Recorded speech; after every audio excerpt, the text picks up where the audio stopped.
हाँ जी, कोशिश करने वालों की कभी हार नहीं होती। जी हाँ, बिल्कुल सही बात है। सुबह सुबह हमने कोशिश की थी, करंट अफेयर्स की बेहतरीन सी क्लास ऑन टाइम हमने ले ली थी, लेकिन हुआ क्या, उसमें आवाज नहीं आई।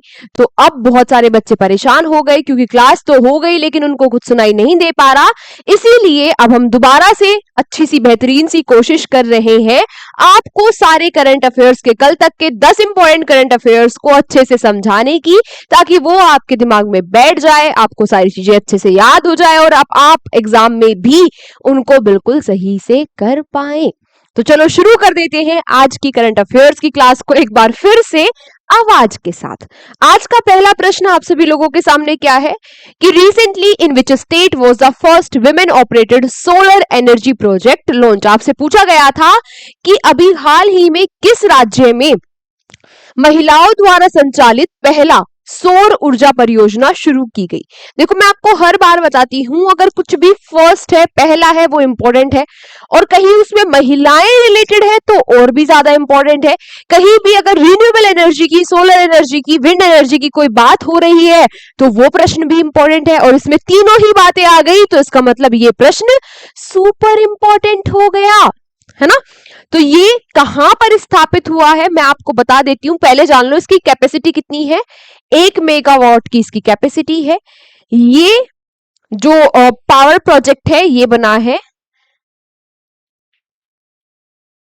वेंकटापुरम गांव में, और ये विलेज कहां है, ये विलेज है खम्मम डिस्ट्रिक्ट में। अब ये दोनों ही कहां है, ये दोनों ही है तेलंगाना में। तेलंगाना की एक योजना है, उस योजना का क्या नाम है, इंदिरा महिला शक्ति योजना। इस योजना के तहत महिलाओं को सशक्त बनाने का काम है। उसी के तहत ये जो प्रोजेक्ट है, महिलाओं द्वारा संचालित जो प्रोजेक्ट है, उसको लॉन्च किया गया तेलंगाना में। समझ गए? हाँ। पता नहीं भाई, पूरी क्लास मैंने अच्छे से अपलोड करी, आवाज भी आ रही थी, पता नहीं क्या दिक्कत हुई, मैंने अपलोड करी, उसमें से आवाज भाग गई, है ना। चलो, पर कोई बात नहीं, कोशिश करने वालों की कभी हार नहीं होती। कोशिश करने वाले, मेहनत करने वाले लोग एक बार और ट्राई कर ही लेते हैं, है ना। चलो, फिर आपसे पूछा गया कि recently which Indians are set to be honoured with the Dag Hammarskjold medal by the United Nation. तो अभी हाल ही में संयुक्त राष्ट्र के द्वारा वो कौन से भारतीय है जिनको इस डेग अवार्ड से सम्मानित किया जाएगा। पहली बात हमें एक प्रश्न में ही पता चल गई कि ये जो डेग अवार्ड है ये यूनाइटेड नेशंस के द्वारा दिया जाता है। दूसरी बात मैं आपको ये बता देती हूं कि ये कहां पर दिया जाता है। यूनाइटेड नेशंस के जहां हेडक्वार्टर्स है वहां न्यूयॉर्क में ये दिया जाता है। तीसरी बात ये जान लो कि ये किनको दिया जाता है। ये दिया जाता है भाई उन लोगों को जो यूएन पीस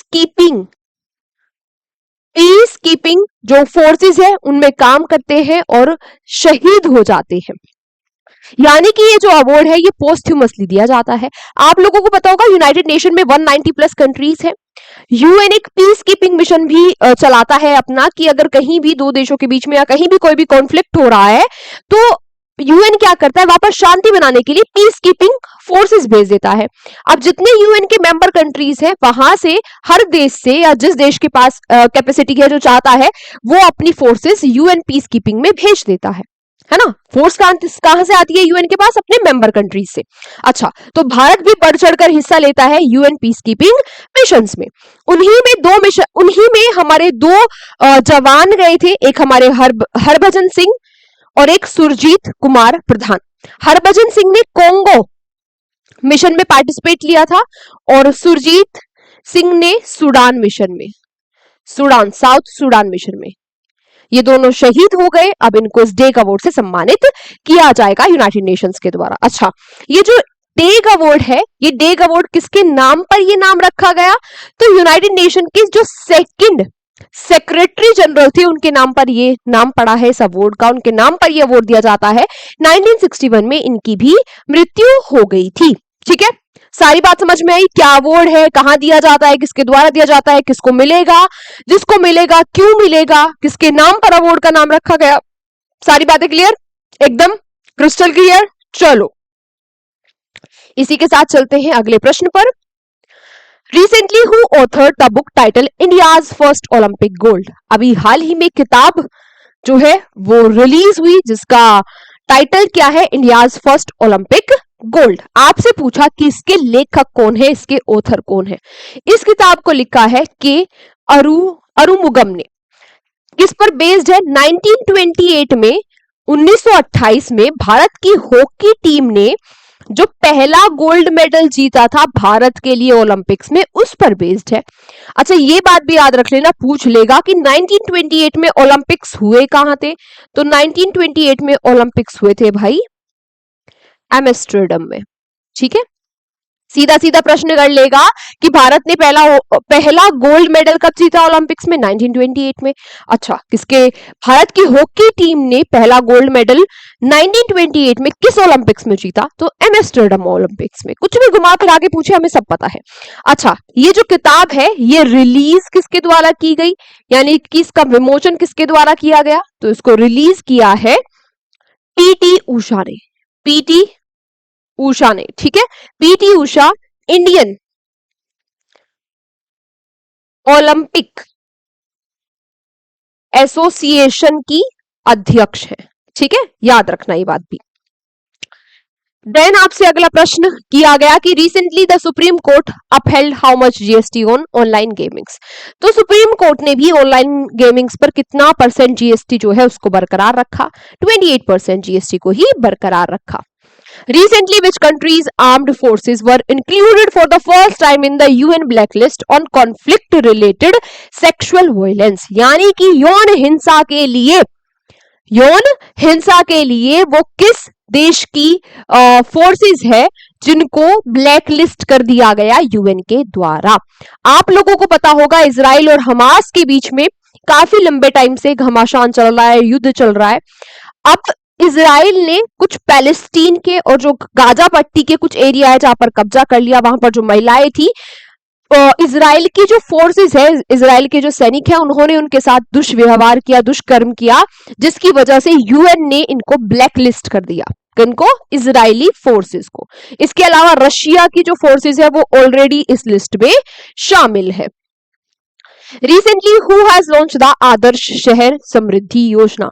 अभी हाल ही में किस राज्य के द्वारा आदर्श शहर समृद्धि योजना को शुरू किया गया, छत्तीसगढ़ ने इस योजना को शुरू किया है। क्या योजना है ये, कि भाई जो शहर है छत्तीसगढ़ के, उनको मॉडर्नाइज करने के लिए ये योजना है। जितनी भी म्युनिसिपैलिटीज है या नगर पंचायत है, उनको मॉडर्नाइज करने का टारगेट है इस योजना के तहत। ठीक है, विष्णुदेव साई के नेतृत्व में जो सीएम है, इस योजना को लॉन्च किया गया। खैर, फिर आपसे प्रश्न आता है कि recently who become the 48th vice chief of naval staff of the Indian navy. तो अभी हाल ही में जो हमारी भारतीय नौसेना है उसके 48वें उप सेना प्रमुख को भी नियुक्त किया गया है। भी नियुक्त किया गया का क्या मतलब हुआ, भी नियुक्त किया गया का मतलब हुआ कि भाई अभी प्रमुख भी नियुक्त हुए हैं नेवी के, है ना।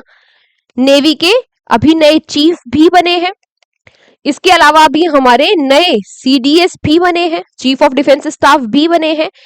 ठीक है, ये आज आप लोगों के लिए क्वेश्चन फॉर यू है। मैंने कल की जो मंथली करंट अफेयर्स की क्लास ली थी, जहां मैंने पूरे मई के करंट अफेयर्स आपको मस्त बेहतरीन तरीके से रिवाइज करवाई थी, वहां पर भी मैंने ये दोनों प्रश्न आपको रिवाइज करवाए। इंस्टाग्राम पे भी मैंने वीडियो डाली है, डेली क्लास में भी मैंने आपको पढ़ाया, रिवाइज भी करवाए हैं, है ना। कई बार मैं इनका रिवीजन करवा चुकी हूं। Now it's your time.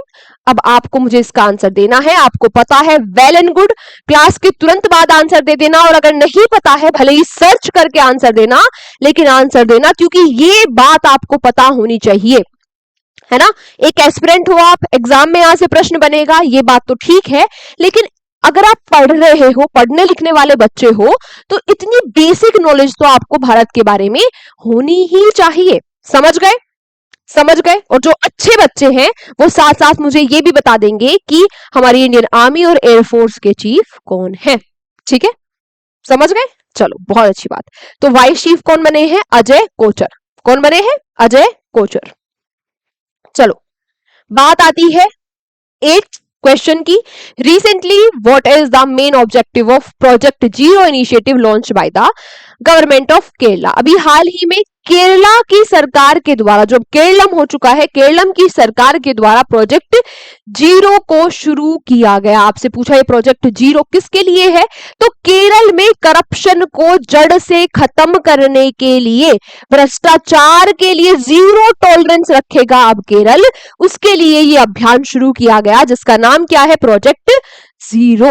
एक बात प्रश्न में ही पता चली कि ये प्रोजेक्ट जीरो किसने शुरू किया है, केरल ने। ठीक है, किस लिए, करप्शन को खत्म करने के लिए। Recently which states police launch a special operation named operation shield net. अभी हाल ही में किस राज्य की पुलिस ने ऑपरेशन शील्ड नेट को शुरू किया है, तो अपने राज्य में जो गैर कानूनी काम हो रहे हैं, जो ट्रैफिकिंग, ड्रग्स ट्रैफिकिंग या ट्रैफिकिंग हो रही है, उसको रोकने के लिए ये शुरू किया है ऑपरेशन शील्ड नेट तमिलनाडु सरकार ने। तमिलनाडु के सीएम कौन है, विजय थलापति है, जोसेफ विजय, है ना, है ना, ठीक है। एक्टर है, काफी चर्चाओं में रही, तो याद रखना इनका नाम भी। अब सीएम बन चुके हैं।